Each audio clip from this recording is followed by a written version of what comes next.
వెండితెరపై యువతకు చూపించే అందం వలన జరిగే నష్టమెంత? సినీ నిర్మాత, దర్శకులు గ్లామరస్ పాత్రల కోసం అందమైన శరీర ప్రత్యేక పాటలను చూపించడానికి హీరోయిన్స్ని ఎన్నుకుంటారు పారితోషికం ఇచ్చి, ప్రేక్షకులను రంజింపజేస్తూ ఆకర్షిస్తూ. అలా చూపించడం ద్వారా ఫామ్లోకి వస్తారు హీరోయిన్స్. అలా యువత గ్లామర్ పాటలను చూచి వారు అదే విధంగా కల్చర్ని ఏర్పాటు చేసుకుంటారు, పాటిస్తారు.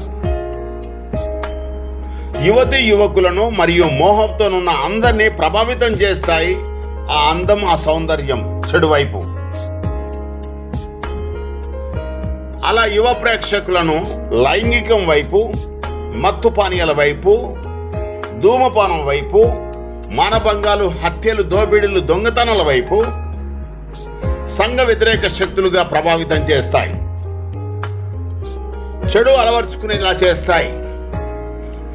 దీనివల్ల వారి ఉజ్వల భవిష్యత్ అంతా పాడైపోతుంది. చివరకు అనారోగ్య పాలయ్యే అవకాశం ఉంది.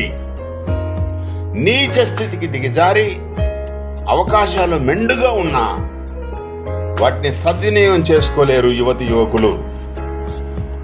ఓ యువత, అందాన్ని చూసి మోసపోకు, ఆకర్షణకు గురికాకు.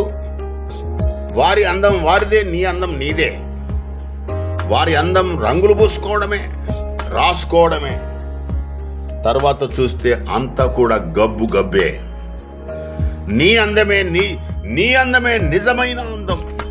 స్వచ్ఛమైనది, ప్రకృతి సంబంధమైనది, సహజ సిద్ధమైనది. మోసపోకు.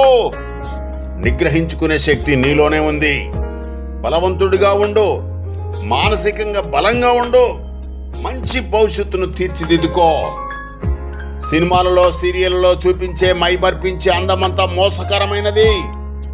అందం మోసకరం, సౌందర్యం వ్యర్థం. దేవుడే దిక్కు.